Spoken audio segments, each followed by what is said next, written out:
why are conspiracy theories so attractive and so seductive?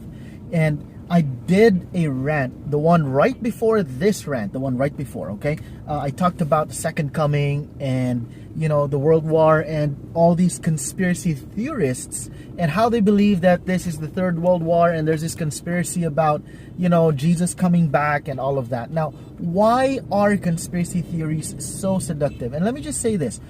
A lot of intelligent people are drawn to conspiracy theories. You'd be surprised. There's so many smart, intelligent, academically able men and women who are drawn to not just conspiracy theories, but even cults. They become cult members, doctors, lawyers, engineers, architects, who one would think, or you would think, are academically superior in some sense, and yet they're still into these conspiracy theories.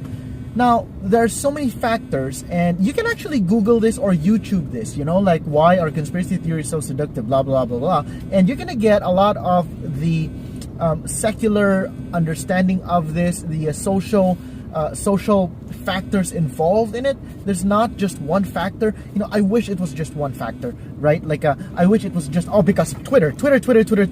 Or, it was because of TikTok. It's TikTok.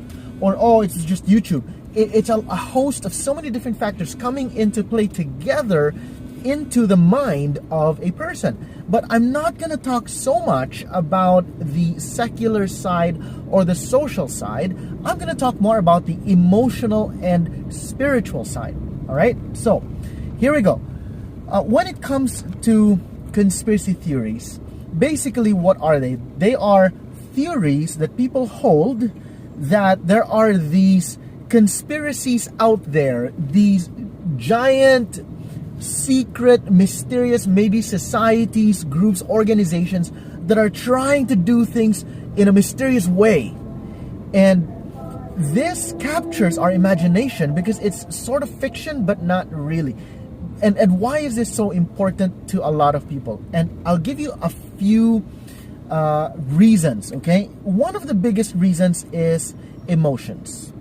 We are emotional creatures. As human beings, we all have feelings, we have fears, we have hopes, we have desires, we have frustrations, disappointments, we have expectations of ourselves, of others, of the world, and we know that the world and others have expectations of us.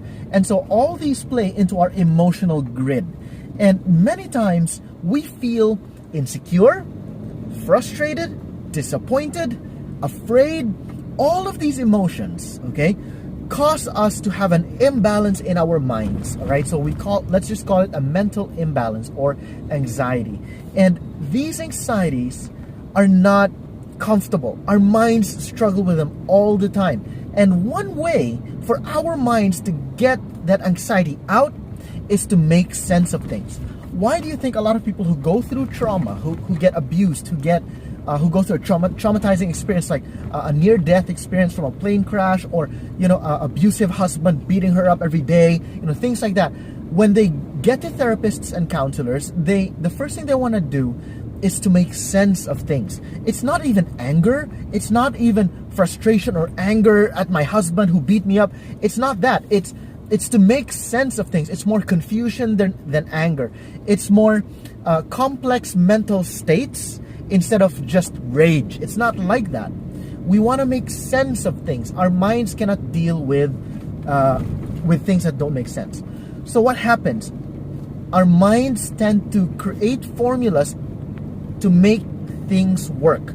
I'll give you an example of that. If you've ever seen an ink blot test, like they open an ink blot and people say, what do you see? And some people see a rabbit, a horse, a dragon. Or you look up into the sky and some people say, I see ice cream, I see a baby, I see stars, I see a rainbow. No, not rainbow. But I see, what is it? I see a pattern of Son Goku or Naruto. I see Naruto's face in the sky or something like that in the clouds. Our minds tend to try to make sense of things, right? Another example of this is our survival instincts. Imagine you're walking along a road with bushes, with some plants, and then you hear something like a rustling of leaves. Many times it's just the wind, but people who are on high alert will say, oh, there might be an animal behind the bush. There might be a dog. There might be a wild dog or a wolf. There might be a bear. There might be, if you're camping, even if there are no bears, you'd think, oh, it might be a bear. It's kind of like the guy who goes scuba diving and he sees a shadow somewhere in the water, and it's probably just a fish, like a big fish, maybe a tuna, or I don't know what big fish is out there, but some sort of fish. But the person who's paranoid will say, oh, it's definitely a great white shark and it's gonna come to eat us all, right? So paranoia, but it makes our survival instincts kick in. Now, why do I talk about survival instincts? Why do I talk about paranoia and fear? Because all of these emotions make us think certain things. When it comes to conspiracy theories, it's pretty much the same thing. Many times conspiracy theories make us feel comforted. A lot of people who maybe, and I have talked about this in my previous rant, I'm going to bring it up again today, but I'm going to add more details. Okay, so some people who may not have achieved much in life would rather use conspiracy theories as the reason and then blame it. So one example of this is racism, like systemic racism. Now, I know this is going to be controversial. I am against racism of any form. I am against racism, okay? I'm a Filipino. I hate it when people call us Indios or Browns or Flips. All right, I disagree with that. I disagree with all kinds of racism. But we have to fight racism when we see it. We cannot assume that racism is just out there, and the reason why I cannot succeed is because of some racism spirit somewhere out there that I cannot see, right? So a lot of Filipinos go abroad and they actually succeed abroad. And when people say, oh, don't you experience racism out there? And they'll say, I don't know about you, but my experience was actually not bad at all. I didn't experience much racism when I was there as a Filipino. I just succeeded where I went, right? So a lot of people say that. Well, how come you can't succeed in life? Oh, it's racism, like racism in the ether. Why? How come you're not succeeding in life? Oh, it's the Illuminati. The Illuminati is taking all our jobs. The Illuminati is putting down the poor people, and the reason why I'm poor is the Illuminati. Or what other weird conspiracy theory there is, right? So one is to blame something. So conspiracy theorists use conspiracy theories to blame, to make an excuse for themselves. Another one is pride. They like conspiracy theories because they have pride and they like the feeling that they know something that not a lot of people know. That they're part of an elite group that have access to Gnostic knowledge, to secret knowledge. And it makes them feel a little superior. Like, all of you don't know this, only I know it. I'm part of a special task force, a special group of people who know the secrets of the government and blah, blah, blah. So it's pride, right? So it could be an excuse, it could be pride that, you feel special, you feel significant, you feel substance. Another one is a weird kind of pride. It's when people have succeeded so much because they're very smart. They put 2 and 2 together, what they think is 2 and 2 together, when it's actually 7 and 17 or whatever. But they think it's 2 and 2, and it's so clear in their minds. Even without the facts, even without the evidence, they're going to make a theory, and they're going to sell this. And the more people believe them, the more it fuels their ego. So it's not pride, not really pride in having secret knowledge, but pride in the thought that a lot of people believe them, even if what they're saying or teaching or promoting is out there. It's weird, right? So it's kind of like saying, I feel so good, validated, significant, and substantial, and I love the power trip of people trusting me and believing every word I say, no matter how weird or out there my theories are, but I just love it. I love the feeling of people hanging on to my every word. I love it when people read my blog, my conspiracy theory blog. It's just, they love the sound of their own voice. And that's a dangerous thing. It causes people to become blind to their own deception, or they end up deceiving themselves and deceiving others. And there's a verse in the Bible about that, about how the blind leads the blind and they all fall into a pit. And so that's basically that's not even it yet, but those are some of the reasons why conspiracy theories can be so seductive. Another potential reason why is because conspiracy theories give people a feeling of escape. We love fiction. A lot of people love movies. We love going to the movies. We love hearing crazy stories of a Jedi out there, Star Wars, Lord of the Rings. A lot of people love fantasy because it's an escape from the real world. Yet at the same time, the reason why we want to escape is because we want more significance in the real world. And because if we cannot get significance in the real world, we live vicariously in the fictitious stories of someone else, right? Now, imagine what the conspiracy theory does. It puts together both. It gives you a sense of escape, because conspiracy theories are not really real. It gives you a sense of escape, but at the same time, you feel significant in the real world. So there's a combination of those two factors in the mind of the conspiracy theorist. That's another factor that's very, very powerful. Now, let me just say something. Conspiracy theories can be true. Some have been proven true. But it is fallacious and erroneous and logically irresponsible to say that just because conspiracy theory X was found to be true, therefore conspiracy theory A is also true. Alright? We should not think that way. Just because some have been proven true, and they're very, very, very, very, very, very rare, just because some conspiracy theories have been proven true, it doesn't mean that your theory is automatically true. The problem with that is confirmation bias. You're looking for, you're looking for facts or evident facts, quote unquote facts, or quote unquote evidence, air quotes, that, this theory of yours has to be true. And some of the facts you use is that conspiracy theories of other sorts have been proven true. Therefore, you truly believe yours is true. That's just not logical. Now, let me just say one more thing. It becomes even more illogical, irresponsible, dangerous, and just hardcore foolish, okay?